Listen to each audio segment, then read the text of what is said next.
Born in Dallas, Texas, on January 24, 1943, Sharon Tate rose to fame starring in the 1967 film Valley of the Dolls, for which she received a Golden Globe nomination.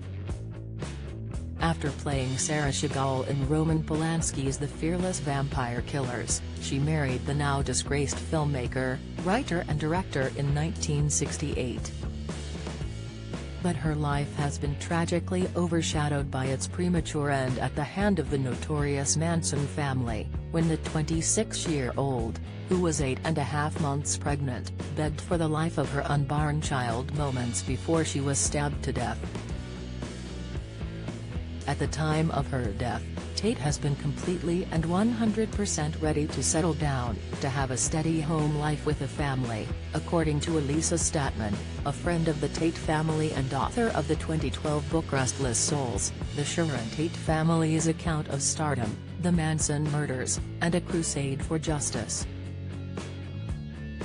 On her last day alive, Tate had reportedly had an argument with Polanski, who was in London at the time, about his delaying his return home, but also had lunch with friends at Roman Polanski's estate in Los Angeles, where she spoke of her excitement to be having a child.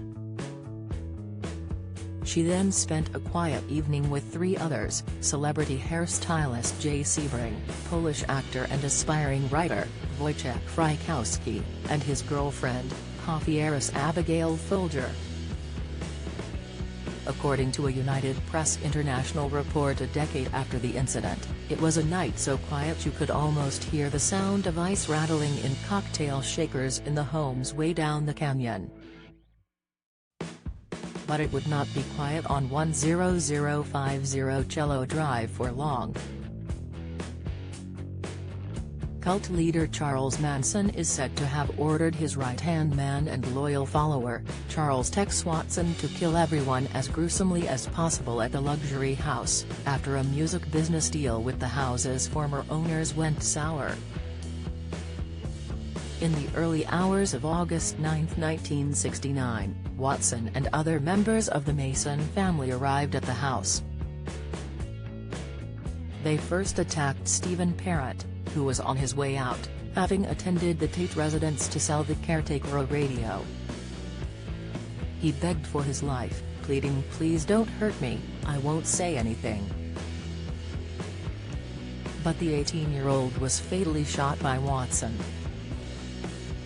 The Manson members, Watson, along with Susan Atkins, Patricia Krenwinkel, and Linda Kasabian, then turned their attention to the 4 inside. According to Watson's testimony, the victims were beside themselves with fear, running around like chickens with their heads cut off.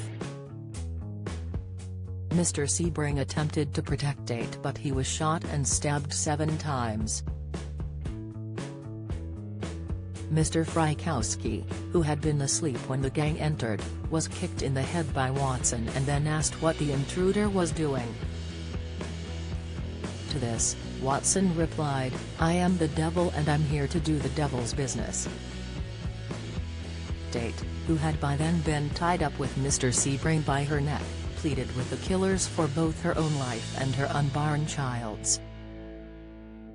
She begged the Mason family to keep her alive long enough to have the baby, offering herself up as hostage, pleading, "Please, please don't kill me, I don't want to die.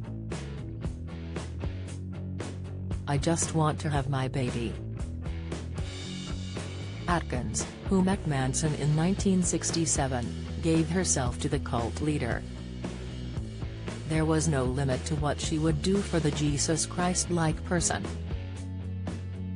This commitment to Manson came to a gruesome climax in August 1969 when she followed his orders. It was she who replied cruelly to Tate's plea. Court testimony from her trial, given by her former jailmate Virginia Graham, revealed that Atkins had replied, "Look, BCH, you might as well face it right now, you're going to die, and I don't feel a thing behind it." They had no mercy. Tate cried her chilling final words, "Mother." mother, as Watson repeatedly stabbed her 16 times while Atkins held her down. Both she and her unborn baby boy did not survive the vicious attack. Atkins later admitted to stabbing Frykowski as well. It was also she who wrote the word pig in capital letters on Polanski's front door in Tate's blood. Tate's friends were also savagely murdered. Ms. Folger, who was ordered to hand over $70, managed to flee but was eventually caught and stabbed by Krenwinkel. Her plight was not yet over, however, as she was then stabbed by Watson 28 times. Mr. Frykowski was tied up with a towel but managed to get himself free. Atkins then pounced on him, repeatedly stabbing his legs. He valiantly struggled on, managing to get himself out of the house before he was accosted by Watson. He was shot twice and stabbed multiple times but still attempted to escape.